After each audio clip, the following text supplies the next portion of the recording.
Anybody willing to tell me why you're here? Your answer to number 1? Catherine? All right, well, I obviously like to play big. That's what I do with my clients, so I'm here to play bigger. I'm here to collaborate with other people on some great ventures in 2015, and I want to be part of a supportive network. I love it. And here is $1 million. Don't spend it all at once, Catherine. But you could buy me a drink tonight. Okay, you guys making progress? Anybody else want to share why they're here at the conference? Okay, so let's dive into what sales is not. So sales, everybody comes to the idea of sales with a thought about what it is, right, or what it's not. And typically that's based on the experiences that you've had with being on the receiving end of sales. True? Okay, so sales is not pushy, it's not pressure, it's not intense, it's not aggressive, it's not manipulative, it's not creepy, and it's not convincing. Now, how many of you would say, yeah, but I totally experienced all of those things? Exactly. Right? And that's probably why you have some thoughts, you created some neural pathways of beliefs about what sales is, right? Because you've had cruddy experiences. And we all have had that. But it doesn't have to be that, okay? So, what sales is a skill every entrepreneur needs to master, right? Otherwise you go back to Hobbyland. It's actionable, it's value-driven, it's authentic, it's conversational, it's investigative, it's navigation, and it's solutions. Now this you're gonna love. Sales isn't about becoming a certain personality. Sales is something anyone can learn and then do. Right? Do you guys believe that? Yes. Right? Is anybody brave enough to say they do not feel like they are amazing at sales? Holy guacamole. Okay. Great. That's good to know. I need more $1 million up here. Okay. It's so true. It's so true. So hopefully today I'll kind of unpack some of those beliefs, right? And then we'll put new beliefs in about what it could be. It's definitely a skill that you have to learn and practice, but yeah, we can do it together. So now I want you to look at question number 8 in the workbook.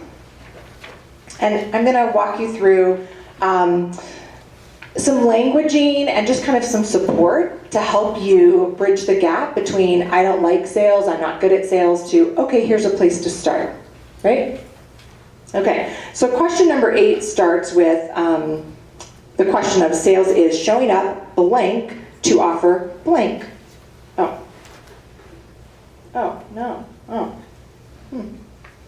This takes a rocket scientist. Okay, so I'm going to give you the answer. So sales is showing up in authenticity to offer value.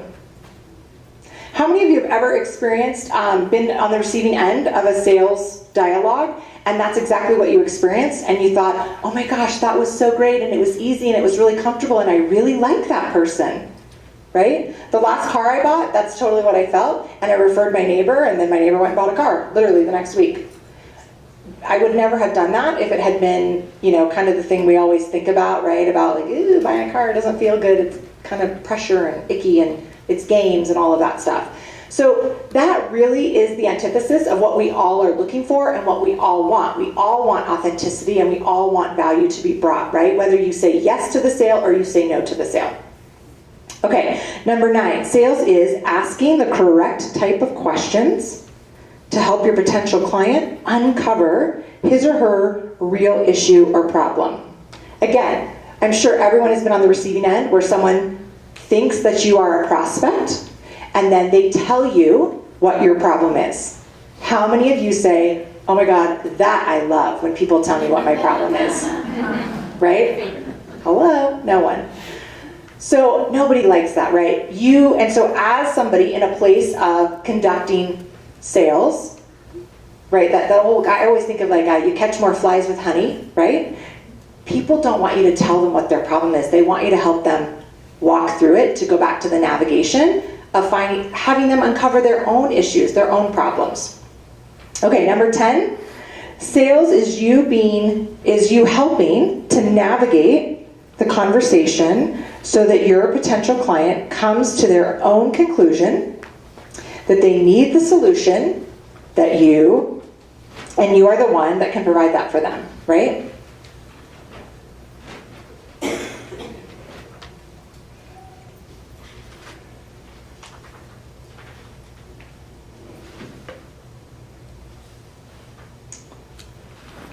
So your questions should always walk your prospect through their own thought process, right? And their motives for why they would want to purchase so that they come to the yes before you even ask for the sale. Make sense? You guys have all had that experience also where they haven't asked for the sale and you're going, oh my gosh, this is it. This is it. Yes, this is it. And you're just like, hurry up and stop talking and ask me for my money, right? Right? Okay. So that's what, those are the key components for what make you feel good when you're on the receiving end of selling. It is also the same components for what makes you feel good and powerful when you're on the one dishing it out, right? Okay.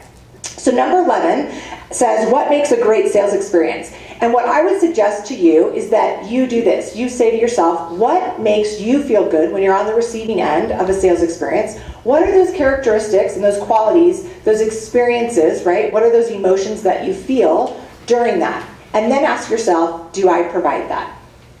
A lot of times, they're not in alignment with one another. That's kind of a scary thing. That's one of those stinging moments where you go, oh, gotta tweak that. But you can tweak it. So what I suggest is that you go into, we're on number 12 of your workbook, and it says, how powerful, open-ended, emotionally triggered, and engaging are the questions that you ask?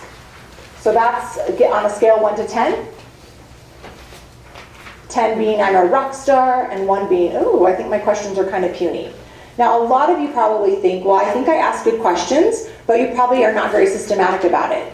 You ask different questions every time because you wing it.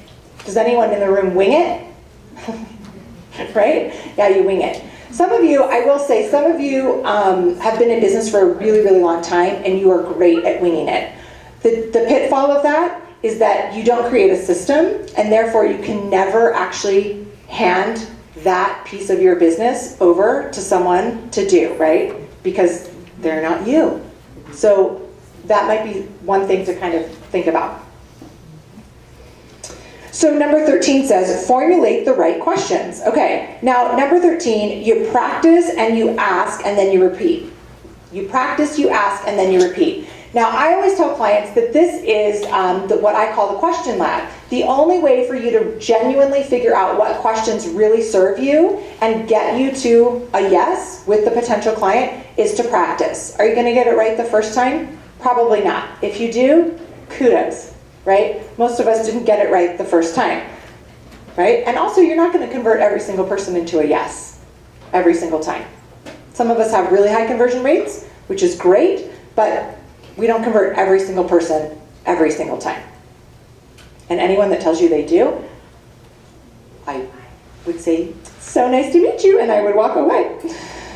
Okay, so some things that you can do, number 13, is you can look at your last 10 sales and ask yourself, why did they choose you? That can help you formulate questions to ask. You can, why do clients stay with you? That's a really good question to ask. And I will say that a lot of times entrepreneurs think that their clients, they signed up and they'll just always be here. They won't always be here if you're not serving them and you're not bringing them value. Oh my gosh, I just tweaked out. Okay. Why do clients leave you? That's a really scary question. And I would suggest that when a client leaves you, if you do not ask, you are not serving yourself going thus far, right? You need to go back and say, listen, Jeanette, I'm totally okay, I respect your decision to move out of the relationship, whatever that is, could I ask you a question? Since 1997, I've asked that, and I've never had one person say no to me.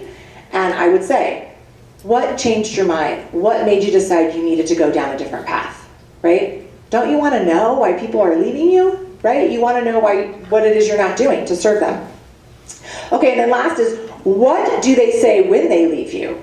And this really, again, you're not going to know if you don't ask, but you need to know, especially in this whole social media world, because unless they say something good or great, the other two alternatives, not good. Bad or really, really bad. I mean, right? And you guys know, I mean, the more visibility you get, the more criticism you get, right? You kind of put yourself in a glass house. And so are you going to make everybody happy? No, you're not. Are you going to get a bad review on Amazon from a book? Probably, right?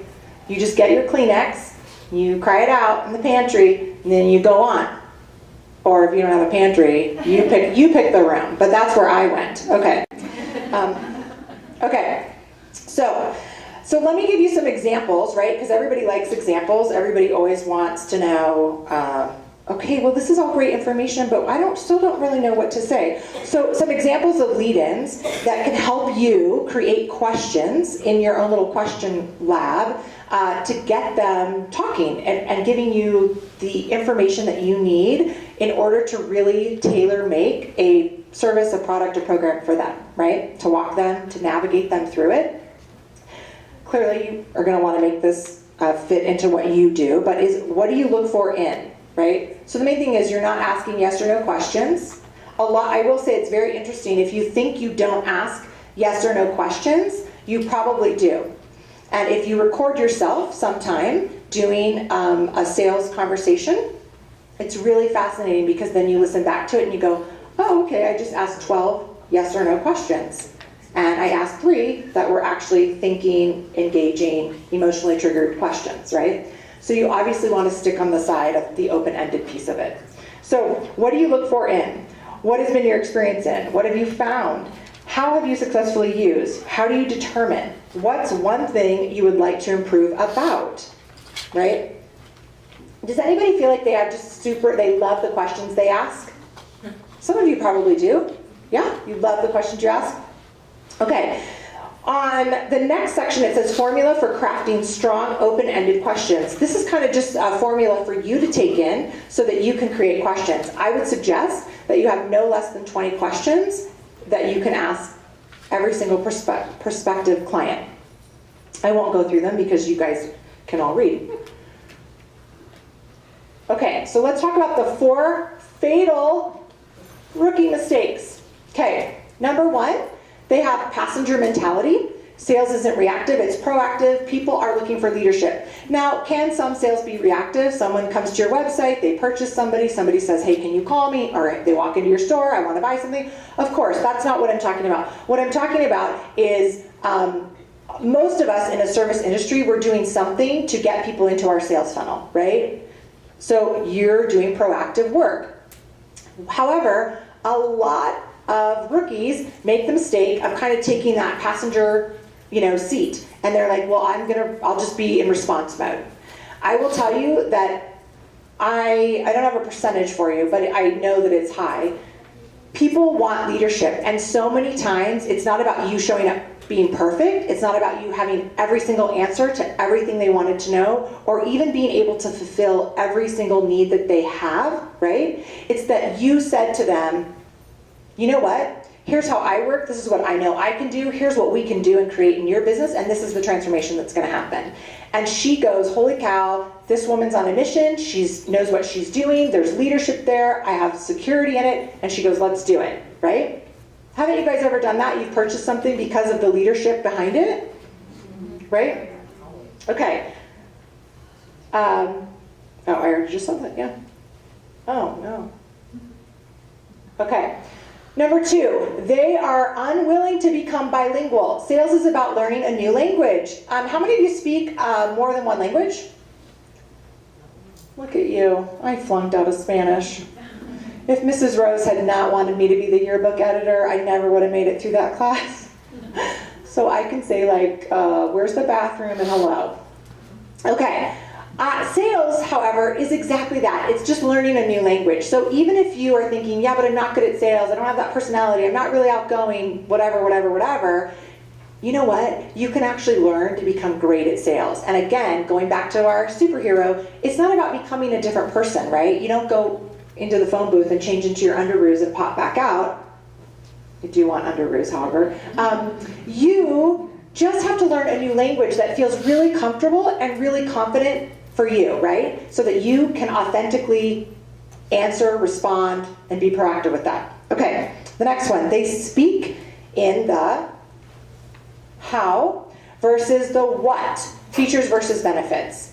How many of you guys have ever, this happens to me all the time, especially with technical stuff, and I ask the wrong question apparently, and they will talk to me about all of the the feature, right? All of the features, and then you're gonna press this button, and then you're gonna do this, and I literally am like, I'm not even listening. I'm going, oh my God, just stop talking. Please just stop talking.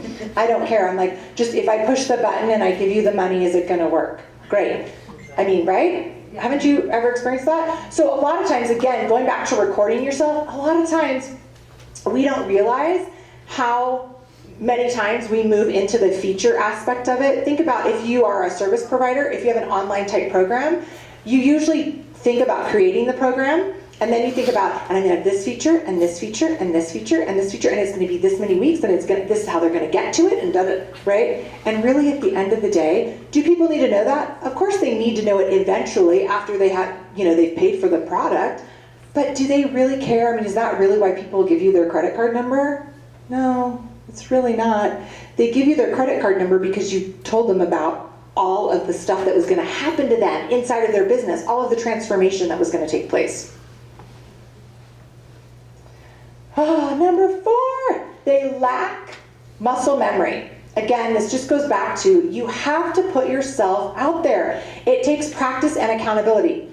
The interesting thing for me in regards to number 4, so many times I will talk to entrepreneurs that are maybe struggling, and they will say, I'm just struggling and I don't know, I'm not making sales. And I'll say, well, tell me what it is that you have. Like, what are the products, programs, services that you provide? And they will tell them to me, and I'll say, well, how are you marketing them? And they'll say, oh, I've actually never marketed it.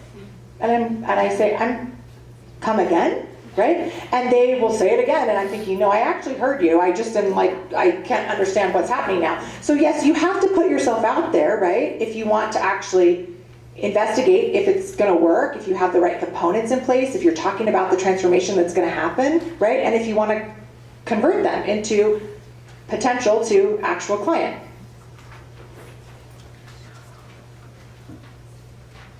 Yay, I love this slide. How many of you are freaked out by the word no? Does everybody love hearing the word no? No, yeah. I have to say, I really think it's funny because people will say, yeah, I'm totally fine with it. You might be fine, but nobody loves hearing the word no. I mean, do you wake up in the morning and you think, oh my God, I cannot wait to hear someone tell me no. Like, that is why I woke up today, right?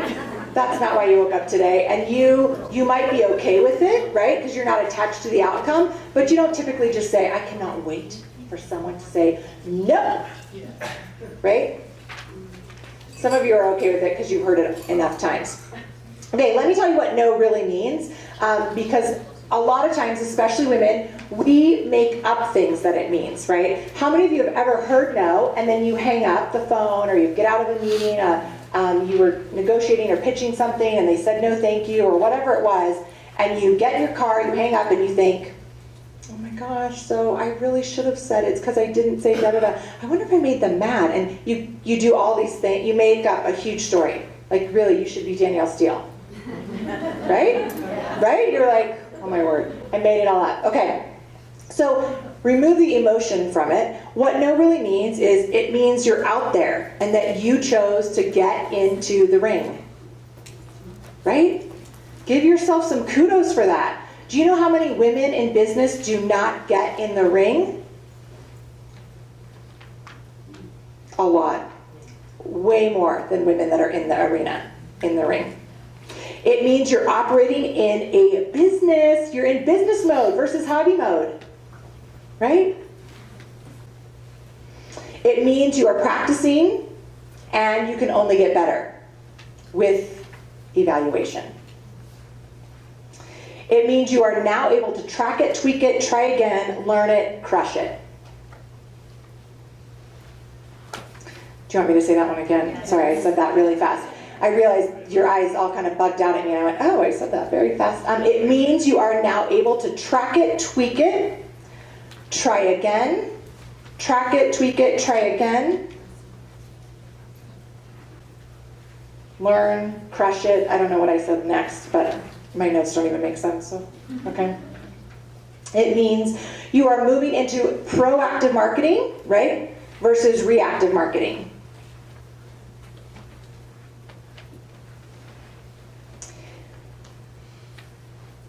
It means you are potentially serving more clients.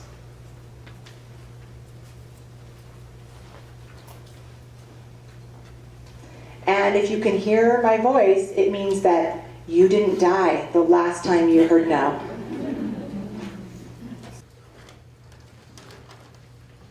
So number 16, how would you rate your own body language? Obviously, 1 puny, 10 rock star. The second question there, number 17, is how would you rate your ability to decode body language? Very, very different skills, right? Some of you feel really comfortable in your own skin, which is great. It doesn't necessarily mean that you have fabulous body language, however. It's okay. And I will tell you, it's very funny while you're answering that, giving yourself a rating. I love telling people that I'm a body language trainer because the look on their faces right after I say it, and then they're like, what am I doing? Right? And I always tell people, I'm not analyzing you all the time, just as I hope you're not analyzing me all of the time, right? I mean, right? So, okay, so how many of you feel like a 5 or above? Question number 16. Okay, great. And how many of you feel, number 17, 5 or above? Okay, good, good. Bless you, you sneezers. Okay, number 18. What percent of our communication is nonverbal?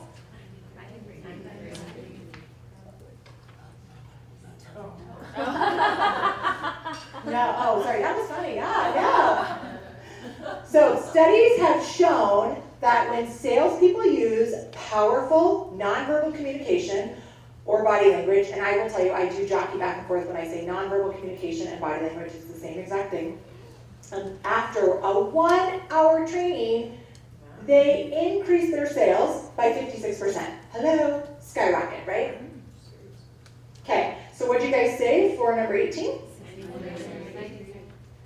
Raise your hand if you thought 64%. Raise your hand if you thought 93%. Raise your hand if you thought 43 or 10. Okay, the answer is 93%. Isn't that crazy? Yeah. So studies have actually shown that it's at least 60% all of the time, but most of the time it's upwards of 93%. Pretty fascinating.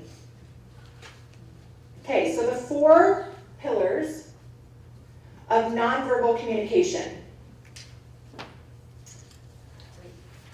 Number 1 is understanding. What's number 19? Oh, I'm sorry. Let me flip back and tell you the answer. Oh, well you, number 19 says, how long do we have to make a first impression? You answer that and I will come right back to it and tell you. I answered it in 1 second. Oh, okay, good. Good for you. Okay. So 4 pillars of nonverbal communication.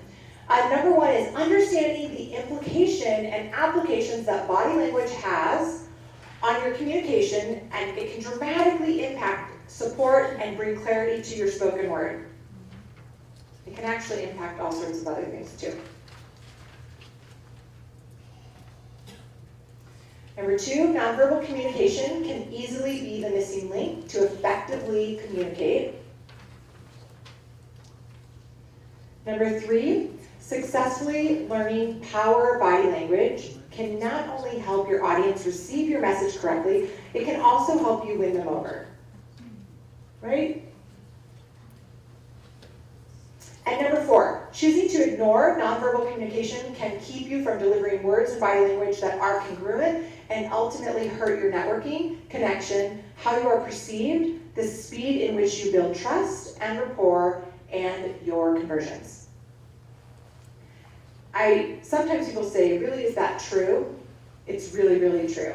Proxemics is actually a really interesting topic just by itself. But yeah, haven't you guys ever, it's a close talker and you're like, you need it, right? You're signaling your friend across the room and you're going like, right? Okay, so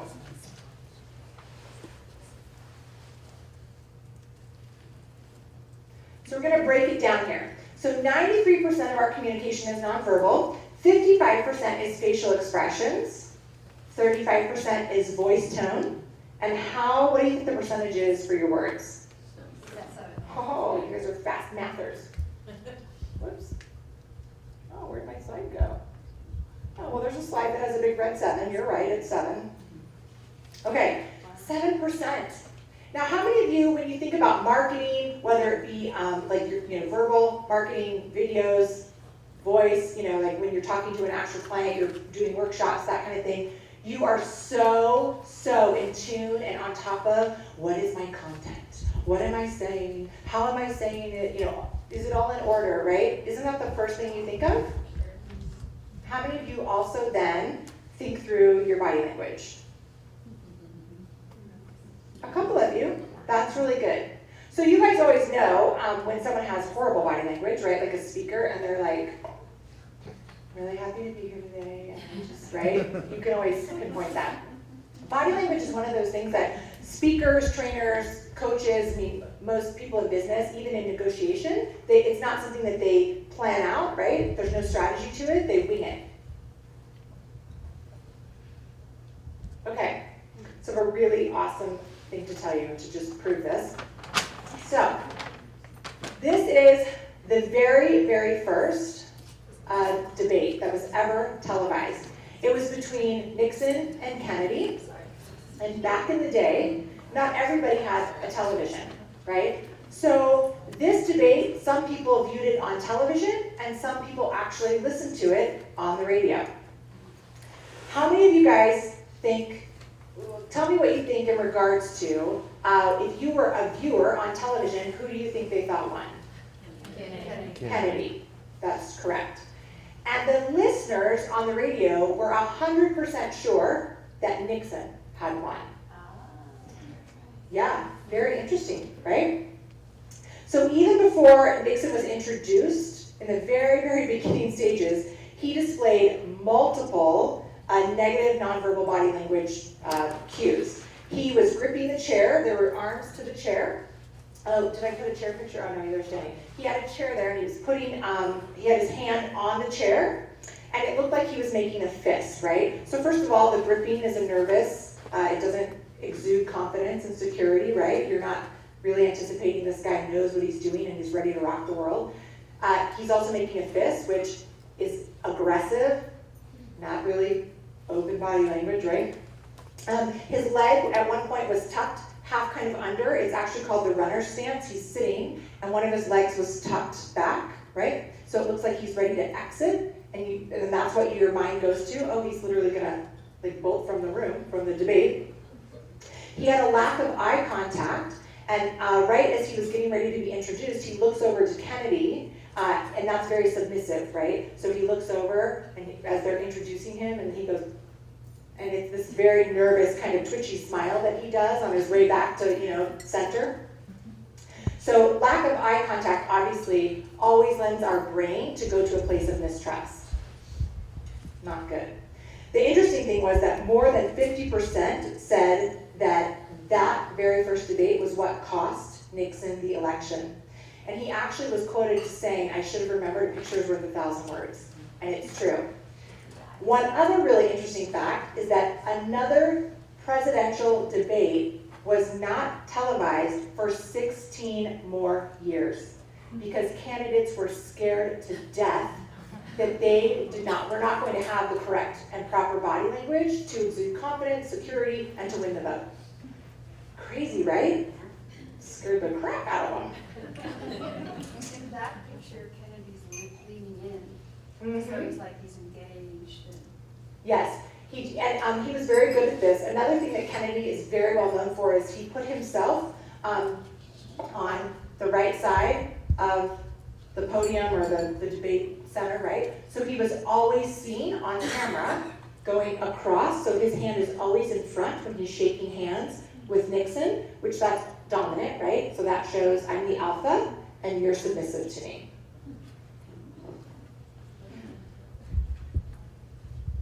Okay, this study is amazing and fabulous. If you've never seen this TED Talk, you need to watch this TED Talk. If you look at the very front of your workbook that I gave you, there is a link to a bunch of free goodies for you in regards to this training.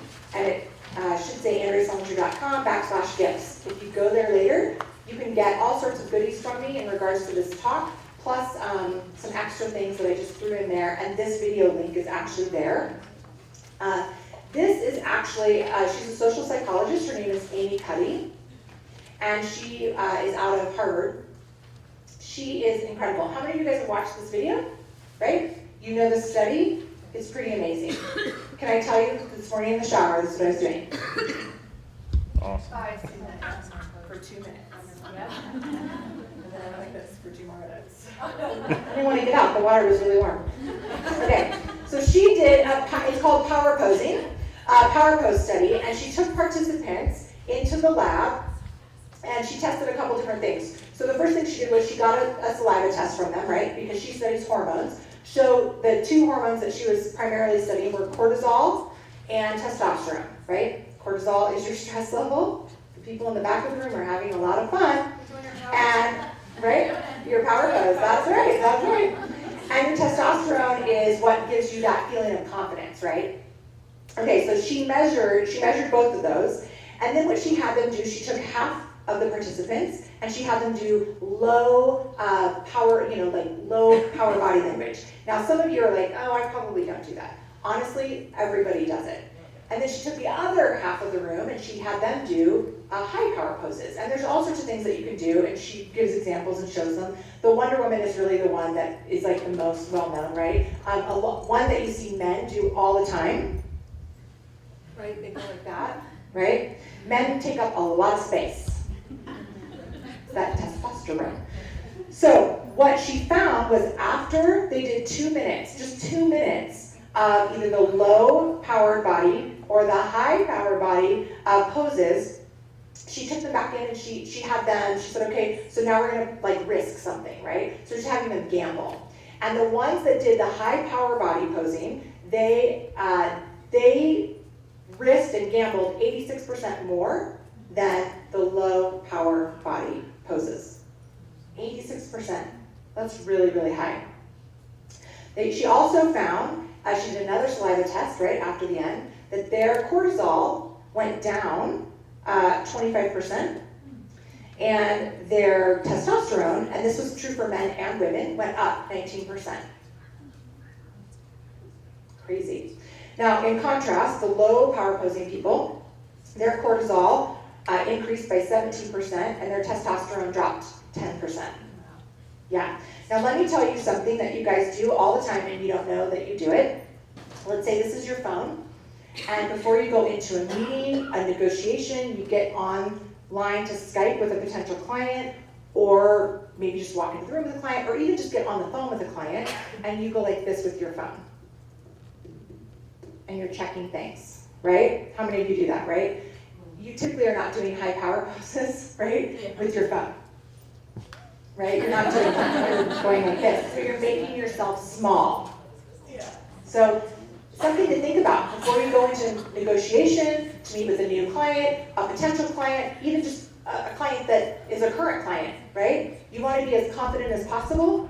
It's 2 minutes can change that. Now, you guys know, I know what's going to happen. You're all going to be standing in the hallway or in the bathroom stalls for a long time and be like, I gotta pee, get out. Yeah. Oh, look, they maybe my slide is here. Oh, there it is. Break it down. 7 words, 7%. Yep, 7% is words. Okay. So why should you care to learn and master body language? There's a million different reasons. I just gave you 3 of the top reasons. You become more effective when you pitch your offerings. You convey solid ideas and solutions. It actually is proven that when you use high power body language and you really are conscientious of that, you actually think faster, you think more clearly, and you're more creative. Right? And you connect and build rapport faster. So does body language really impact sales? So yes, it definitely does. Sorry, just trying to see why that was overlapped. You can read your prospects and your clients with ease and knowledge. So how many of you just love knowing what your clients are thinking, or a potential client, right? And some of you are really adept at doing that, but the more you learn and attune yourself to body language, the better you can get at that. You're able to address the unspoken. You're able to make a great first impression. You can build rapport faster. Congruency with your words and your body language equals trust. I will tell you that every single time, it's proven, research study after research study, that if your body language is not in alignment and support of what it is that you are saying, people only believe your body language, right? So last night somebody at dinner was asking me something and I said, here's the example. I'm so glad that you're here. Do you believe me? No, you're like, that woman is, you know what, and I'm out of here, right? So, same exact thing. So we think we can fake things, but I'm telling you, research shows and proves over and over and over that people believe your body language, right? You guys know, you've experienced that a million times, you just maybe haven't really thought, oh, okay. It does shorten the sales cycle, and it increases conversions, right? Of course, something we all want. Okay, here we go. This is question number 19 and question number 20. First impression never dies. We probably know that, right? You've probably heard that saying or even thought that before. It's actually true. It's proven by science. Your first impression never dies. Impressions equal accurate, immediate, and lasting neural pathways in your brain. Doesn't necessarily mean they're true, but that's what your brain does.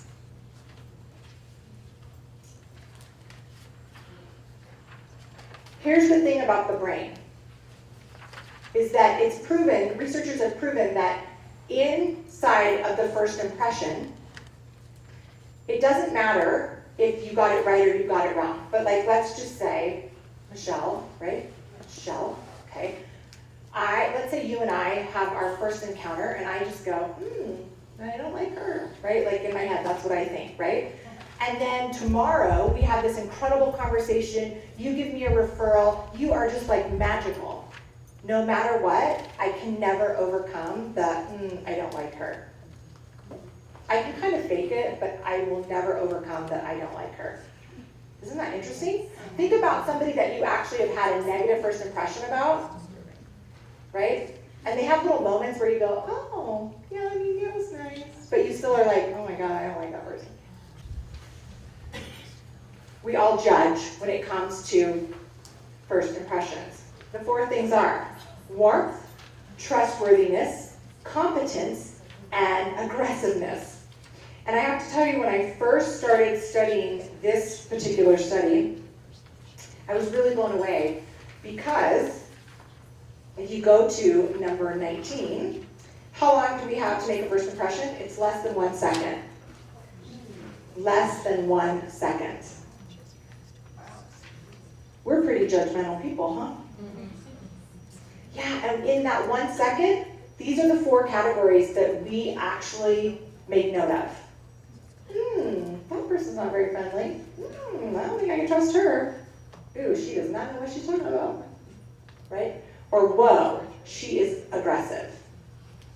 That one is an easy one, right? Because that one you know, like you just know. Whoa, she is like coming on strong. Duck. But you could be wrong, You could be wrong. You totally could be wrong. But the thing is that with the brain will never recognize that you're wrong. I mean, you will have moments where you'll go, oh, that was really nice. I still don't like her. So, okay, so we're still at number 19. Okay, so how do you impact your first impression? Well, there's a lot of different things that you can do. Obviously, you can have open body language, right? So if you meet somebody for the first time, not only can you do the things that we all know about, right? Like the lean in, the smile, the handshake, but you can be relaxed, right? With your shoulders, drop them down, right? Some of us, I know for me, I'm A, personality all the way, so I am like tense in the shoulders all the time. Probably when I'm sleeping also. Another thing that shows open body language is when people can see your hands. People do not like when they cannot see your hands. So for instance, what do you think when you see somebody standing with their hands in their pocket, like at a networking event? Hi, nice to meet you. Right? It's a sign or a signal to our brain that they're hiding something. They're concealing something. We don't like it. So open palm is always a really good gesture, right? The handshake, they're like, oh gosh, so nice to meet you. So one thing people always say to me, well, so what do you do like when you're standing at a networking event? Well, this is what you do. You have your note cards, you have a drink, something, and if you watched me last night, I do it all the time. Your hands are right here, right? And then you can say, oh gosh, it's so nice to meet you, right here. Because otherwise, you're fidgeting, you're doing some kind of self-soothing technique, right? You have your hands in your pocket. Or ladies, you love to use your handbags as shields. You're like, I got a big bag, right? I always carry a big bag, so I understand. Okay, the handshake. So research has shown, this will probably blow your mind away, that a strong, good, solid handshake is the equivalent of 3 hours of face-to-face time with that person. You want to make sure people don't like the double up. If that's how you shake hands, you should stop. Politicians do it all the time, right? Where they go, or little old ladies do it, right? Doesn't your grandma shake your hand like this? Ooh, and then she pulls you in. They pull you in for that kiss and that hug. Right? You're like, oh, grandma, I don't like your perfume. Right? Okay. So some other things you can do to make a good first impression, obviously with your eyes, keeping good eye contact. Now, eye gaze is a whole nother kind of study and department inside of nonverbal communication. So your eyes go in a couple different places. So typically, I would suggest make a circle on your page. You can make 3 like smiley faces, and you can draw this little triangle from the forehead to the eyes. That's where your eyes typically stay when you're doing a business interaction, right? Like you're like right here, right here. Typically, you also look where their hands are, right? It kind of goes back to this innate thing of wanting to know if they're trustworthy, what's in their hand. Socially, if you know them on a social level, you drop your eye gaze, and it goes from the eyes down to the chin, right? You feel comfortable, you're a little bit more relaxed. If you know them intimately, your eye gaze is from here down to the chest. Not the chest, the chest, right? Okay. So, like the top of your chest, the lower part of your neck. So you guys will know that you have experienced this in an icky way or in a positive way. Positive, you probably just kind of like, oh yeah, that's how you do it. But you know that you experience it in an icky way when you are at like a networking event and somebody goes, and you're like, oh my God, what are you looking at, right? You all don't know me well enough, but I usually just ask, is my zipper undone or do I have a booger? Like I just am like, what are you looking at? For the love of God, right? I really do ask that. Ask Sandy, she could attest. Okay. We took care of it this Yeah. Face. Okay. The face. Obviously, your face can be engaged or not engaged, right? It could be disengaged. So you want to smile. One thing that you can do that is considered in the realm of body language is when you do the positive head nod, right? So when you're talking to somebody and they have no expression and or are not engaging with you in any way, and they're like this, what you are reading is they're disengaged, they're bored, they're tired of this, they're over it, they don't like me, right? I mean, and as women, we go then to all the things that it is really not. So one of the things you can do is you can nod. And actually there's studies that show that when you are talking to somebody and you want more information from them, so if you're talking to a potential client and you want more information from them, if you nod, you will get more information. They will talk 3 to 4 times longer. They did studies primarily in HR departments with hiring, and the person doing the interview would nod, and they would get more information and more information. And of course, you can do kind of it is verbal, but you can do the right? So like when you're on the phone, if someone's not going like, are you there? Are you there? Hello? Okay. And again, going back to the congruency. So words and body language have to match up. People always believe you're nonverbal. And one study that I will tell you that really just reiterates the power of touch, and that is researchers did a study where they put a coin in a phone booth, and they had, somebody went in to go use the telephone, an unsuspecting bystander, and they had the real participant go in and say, oh gosh, I was just in here, I think I left my coin. Is it in the machine? And they did it that way, and then they did it where they went in and they touched the elbow. Oh gosh, I'm so sorry. I think I left my coin in here. I was just in here. Is there a coin in there? When their elbow was touched, they gave back the coin 68% more. Right? Crazy. Now, I will tell you that you do want to be careful with touch. Some people are really sensitive, and obviously, men to women, right? Male to female, that's more sensitive than female to male. Men are not, they don't care. They're like, oh, thank you for touching my arm. But women don't always love that. So men in the room, you want to be aware of that, right? Yeah, women to women is okay. I will just say, you can sense, like, right, the energy that it's okay or it's not okay. Have you ever gone to like shake someone, to hug them, and they like do the shake, and you're like, oh, okay, right? So you can kind of get a sense. A lot of times though, like if you're talking to somebody about something, maybe intimate might not be the exact word, but something that pertains just solely to them, like you're in a group, you can say, oh my gosh, yes. And the great thing about touch, you guys experience this, is you go, oh, she's paying attention to me, she's connected to me, she's understanding what I'm doing, right? Or what I'm saying or asking, right? Okay, so let's talk for a minute about decoding micro expressions. Now, micro expressions are really, really fascinating. How many micro expressions are there? That is question number 21. And you can guess, and I'll tell you the real answer if you want, but I'm gonna give you some statistics. BMW agents, this was after 1 hour of micro expression body language training. 1 hour. What's a micro expression? I'm going to tell you. That's very good. I want you to know these statistics and why it's so important to understand what a micro expression is. So after 1 hour, 60 minutes of micro expression training, BMW agents increased their sales from 14 to 28%. South Korean sales personnel increased in judgment, social skills, and communication. And Carneca, which is an Italian firm, watched their yearly sales units go from 292 to 447. Pretty dramatic after just 1 hour, right?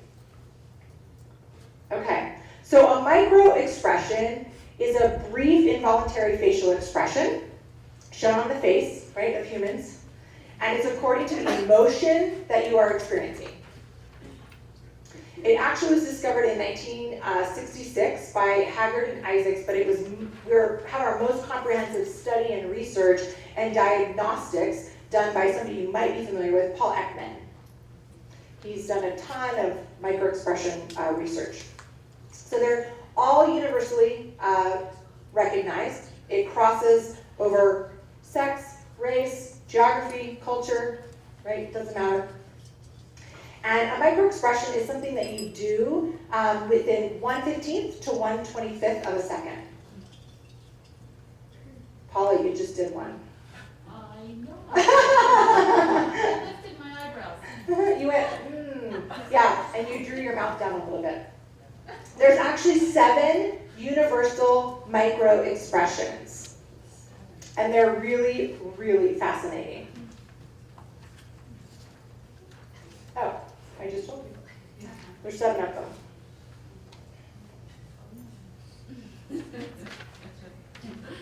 Okay, so I'm not going to go through all 7 of them. However, I'm going to go through 3. And the 3 that I'm going to, well, let me tell you actually. Number 22, the briefest micro expression is, anybody have a guess? Surprise. But what's the briefest, out of these 7, which one's the briefest? Surprise. Disgust. Happiness. Surprise. That's what I meant. That's what I meant. She wanted your candy bar. That's what I meant. It's surprise. Yeah, right.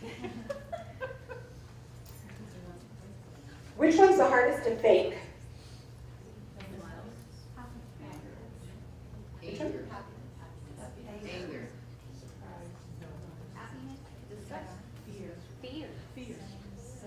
Sadness. Somebody over there said it. Sadness. Paula, you said it. Sadness. Sadness is the hardest to fake. And which one is the easiest to fake? Happy. Yeah, happiness. Right? You guys have all faked happiness before, right? That's when you go, hi, it's so good to see you. I'm so glad you're in the room. I'm really glad you could make it. Right? So the way you can always tell if someone's genuinely happy and if they're not genuinely happy is because they engage the muscles around their eyes if they're genuinely happy, right? So if someone's like, I'm so happy you're here, right? Yeah, Botox. Oh my gosh, that's so interesting. So you don't have to tell me if you use Botox, but I will tell you that research shows that not only does Botox paralyze the muscles, but it actually paralyzes the emotions and it changes how you feel and react. Isn't that crazy? So maybe just be wrinkly.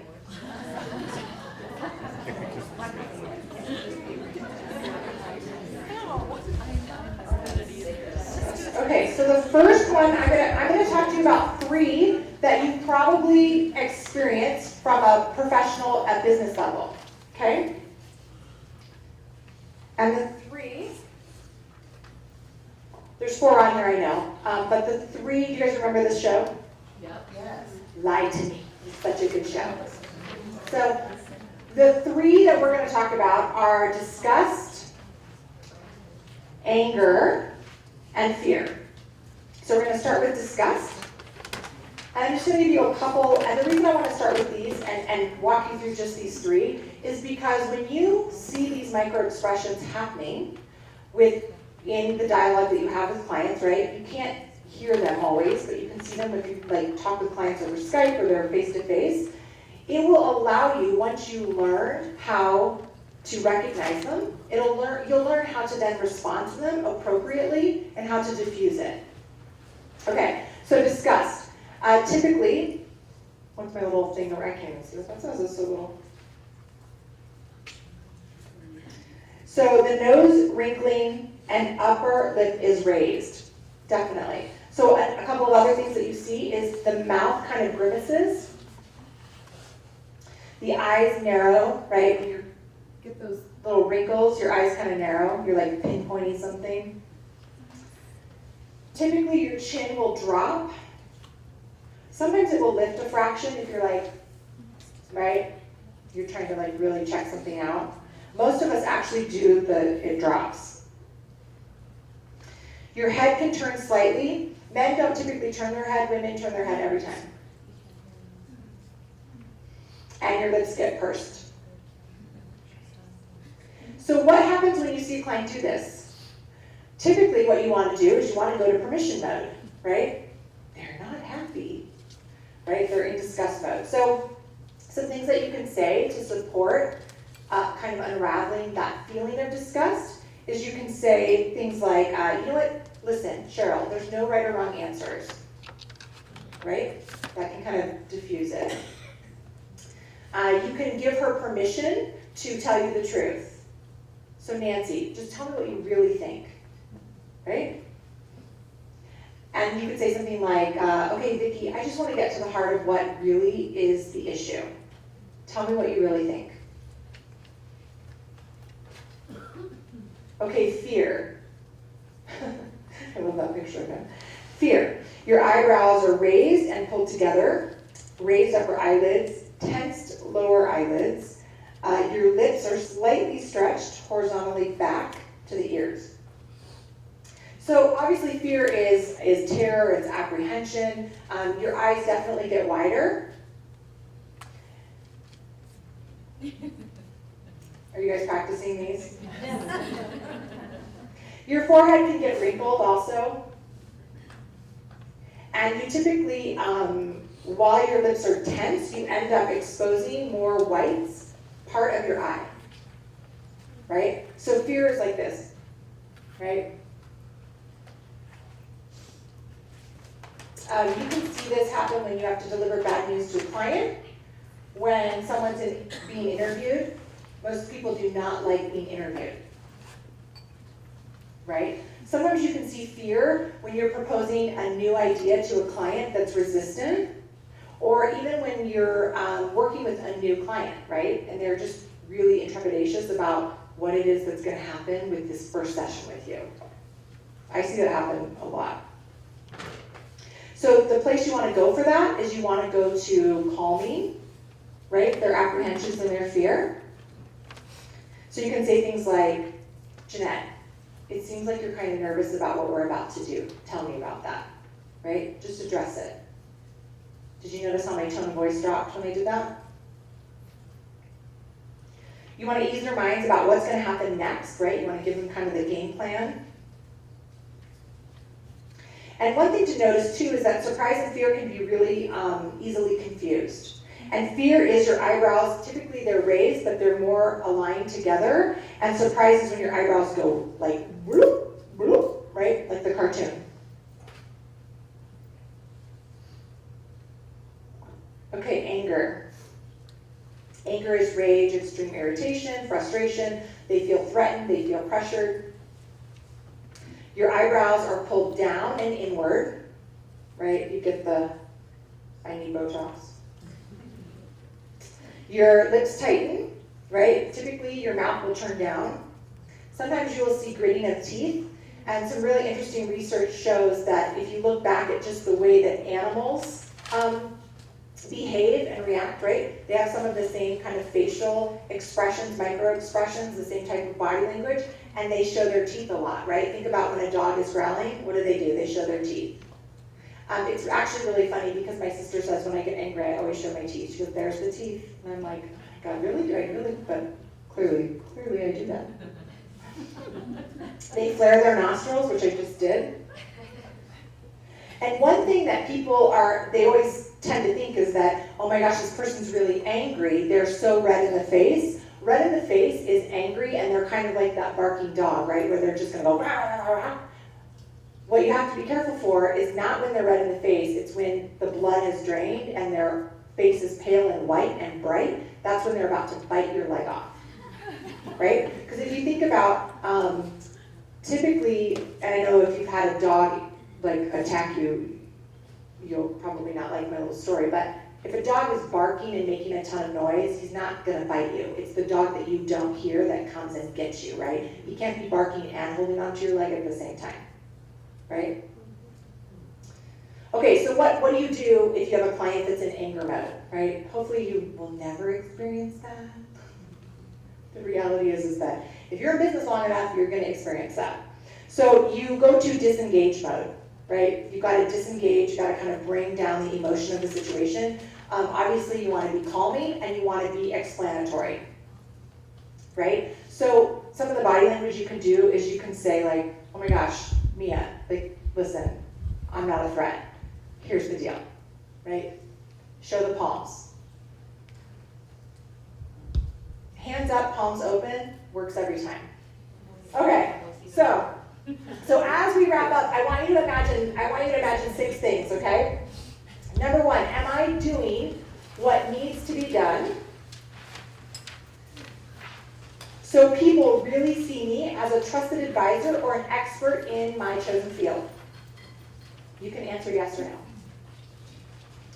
Am I open to learning effective and powerful viral social media, sales, and body language skills? Just as a side note too, I will tell you, body language can 100% be embedded into your online presence. It's very, very fascinating. Number three, am I open to learning a new way of communication? Number four, do I have the ability to create a rock-solid visibility and sales roadmap?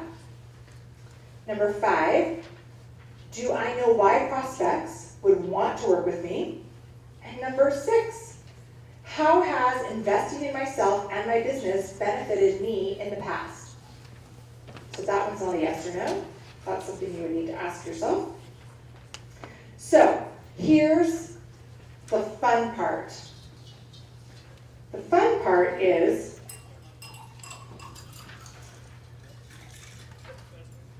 good. Can you bring me one of this? Is Jessica and I have created something just for this conference because we know that you guys would want to know. So she's going to pass it out. We actually created a boot camp.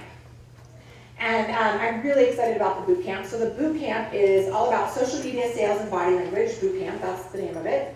Clearly, the name of it describes what we will be doing.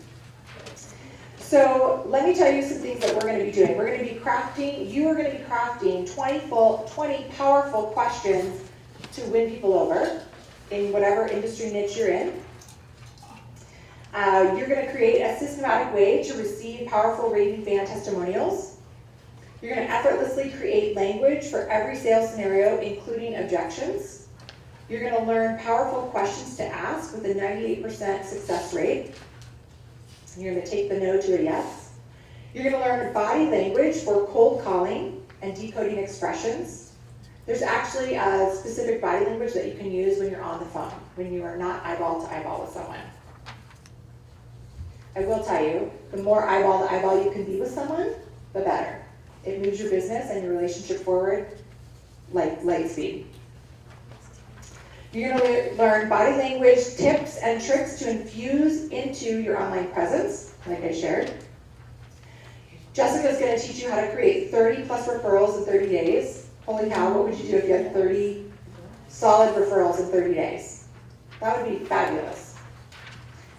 Obviously, you're going to have a certificate to showcase that you learned all of this. You're going to learn time-saving techniques in social media. You're going to learn how to advertise strategically and save money. How many of you just think, I really wish I could figure out this whole Facebook ads thing? Yeah, right? I do Facebook ads all the time, and I still feel like, I need help. The text I send to Jessica, I'm like, what button? What? Yeah. You're going to obviously learn how to be seen and be known and make a difference in other people's lives. So, the boot camp is actually, after this event, it's going to $997. And for attendees of the Ultimate Women's Conference, it is $500. You can see the payment options below.